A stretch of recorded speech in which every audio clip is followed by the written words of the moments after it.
नमस्कार। Justice for Nirbhaya में आप सबों का स्वागत है। और आज हम जस्टिस फॉर निर्भया में बात पप्पू यादव के उस खुलासे की करने जा रहे हैं जिस खुलासे के सहारे पप्पू यादव निर्भया के न्याय की लड़ाई को कितना मजबूती देगा ये तो वक्त बताएगा, लेकिन बिहार की राजनीति में वो सुनामी लाने की कोशिश जरूर किया है।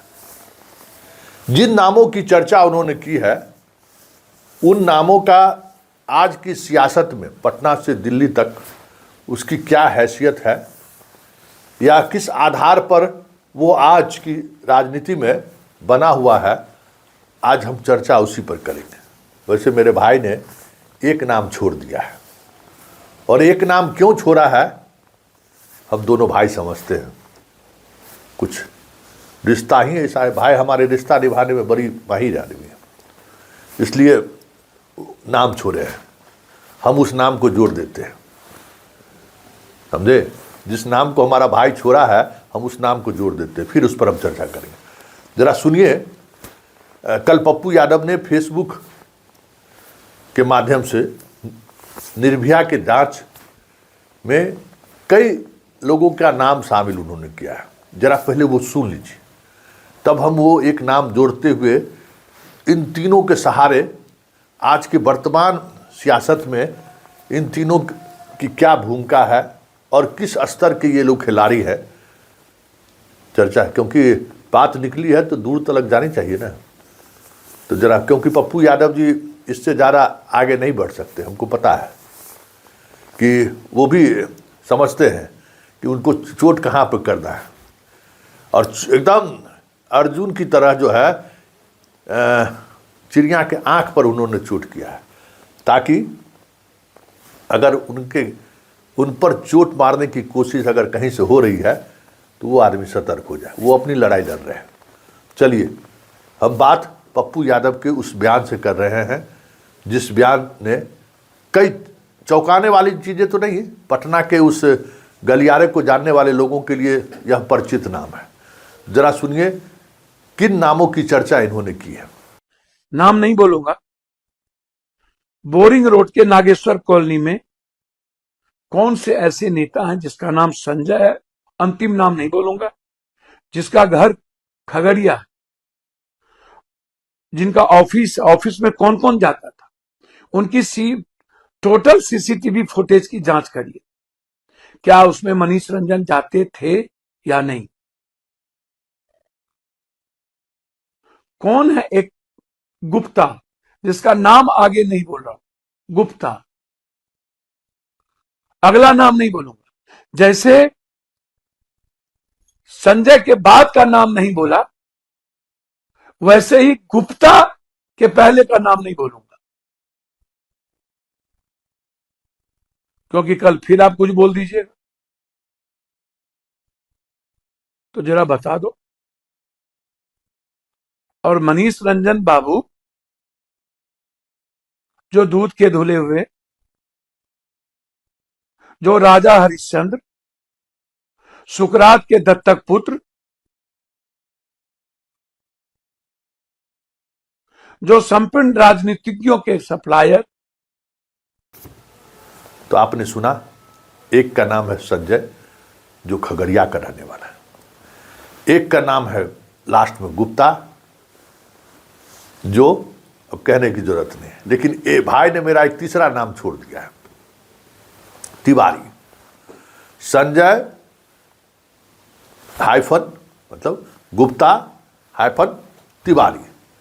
ये तीन आज की राजनीति में तीन ये ऐसे चेहरे हैं जिनको आप चाल, चरित्र और चेहरा मान सकते हैं। एक पॉलिटिकल पार्टी का ये चाल, चरित्र और चेहरा है। जी हाँ, अब आपको उससे ज़्यादा कहने की जरूरत नहीं है, क्योंकि ये तीन ऐसा नाम है जो 2005 जब नई सरकार बनी थी ना, उस सरकार के बनने के बाद ये तीनों नाम की चर्चा, मतलब उस समय में साधारण लोग थे, पार्टी के दफ्तर में घूमने वाले लोग थे, लेकिन उन्हीं चीज़ों के सहारे वहाँ तक वो पहुँचा है। हालांकि ये बहुत हाई प्रोफाइल सप्लायर माने जाते हैं। इन लोगों की गिनती जो है बहुत बड़े हाई प्रोफाइल सप्लायर के रूप में पटना से लेकर दिल्ली तक में। पप्पू जी इनको नीट छात्रा से कैसे जोड़े हैं उनका अपना सोर्स होगा, लेकिन हम आज बिहार के लोगों को बताना चाहते हैं कि पप्पू यादव ने जिन नामों की चर्चा की है उसमें एक नाम ही छोड़ दिए हैं, तिवारी का। तिवारी का नाम क्यों छोड़े हैं हम जानते हैं। हमें लगता है कि आगे के प्रेस कॉन्फ्रेंस में ये तिवारी का भी नाम, क्योंकि ये तिवारी के बगैर ये जो सिंडिकेट है अधूरा है, समझ लीजिए। इस सिंडिकेट तभी संपूर्ण हो सकता है जब ये तीन नाम होगा, और ये तीनों का तीनों नाम एक ऐसा चेहरा है जिस राज को आप लोग जंगल राज कहते हैं, जिस राज को आप लोग कई तरह से प्रभावित करने की कोशिश करते हैं। उस राज में कोई रसोइया था किसी नेता का, कोई पान पहुंचाने वाला था, कोई अंडरगारमेंट्स पहुंचाने वाला था। इस सब तीनों का यही हैसियत था। लेकिन आज की तारीख में ये तीनों बहुत बड़े सप्लायर के रूप में माने जाते हैं। कुछ ऐसे हैं जिनका दिल्ली में सूट ही बुक है रहता है। नेता हो, मंत्री हो, संतरी हो, पत्रकार हो, आईएएस हो, आईपीएस हो, उनके लिए 5 गो रूम बुक है। आप जाइए वहाँ, जनाब का रूम बुक है, उस सूट में रहिए, मस्ती कीजिए। इस लेवल के लोग हैं। इसमें इस तरीके का है, वो हाई प्रोफाइल एकदम। मतलब ये पप्पू जी ने जिन 2 नामों का खुलासा किया और तीसरा नाम जिसकी हम चर्चा करने जा रहे हैं, ये तीनों अपने आप में मतलब उस फील्ड के जो जानकार हैं, पॉलिटिकल पार्टी के उस सिंडिकेट से लोग जो जुड़े हुए हैं या जो पॉलिटिकल पार्टी से सीधे तौर पर जुड़े हुए हैं, इन चाल चरित्र और चेहरा, पार्टी का स्लोगन भी है, ये तीनों उसके प्रतीक चिन्ह है। जैसे गांधी जी के 3 बंदर थे ना, बुरा सुनना नहीं है, बुरा देखना नहीं है, बुरा बोलना नहीं है। तो इस एक पॉलिटिकल पार्टी का ये 3 चेहरा है, जिसका चाल चरित्र और चेहरा अपने आप में जो है बहुत कुछ बयां कर जाता है। कि उस पॉलिटिकल पार्टी में अगर आपको जाना है तो इन चेहरों के बारे में ज़रूर आप जानिए, और इनके चाल चरित्र और चेहरा के बारे में अगर आपके पास जानकारी नहीं है तो आप उस पार्टी में ज़्यादा दिनों तक रह नहीं पाइएगा। और अगर आप रह गए तो फिर आपको अपने परिवार के लोगों को इन तीनों को समर्पित करना पड़ेगा, और इस समर्पण के सहारे आप अपनी ऊंचाई तक पहुंच सकते हैं। मतलब जिस तरीके की राजनीति दूसरे प्रदेश में सुनते हैं ना, कि दूसरे प्रदेश में किस तरीके की राजनीति होती है और किस तरीके से उस राजनीति में महिलाओं और लड़कियों का इस्तेमाल होता है, तो ये 3 ऐसा नाम है ना जिस नाम के सहारे आप वो लुटियन जोन्स, वो हाई प्रोफाइल सोसाइटी जहाँ लड़कियों के सहारे सियासत होती है, वहाँ ये 3 परिचित नाम है। और इस 3 परिचित नाम के सहारे बहुत सारे लोग एमएलए, एमपी, विधायक, मंत्री सब बनते आ रहे हैं। ये एक सीढ़ी है, एक माध्यम है।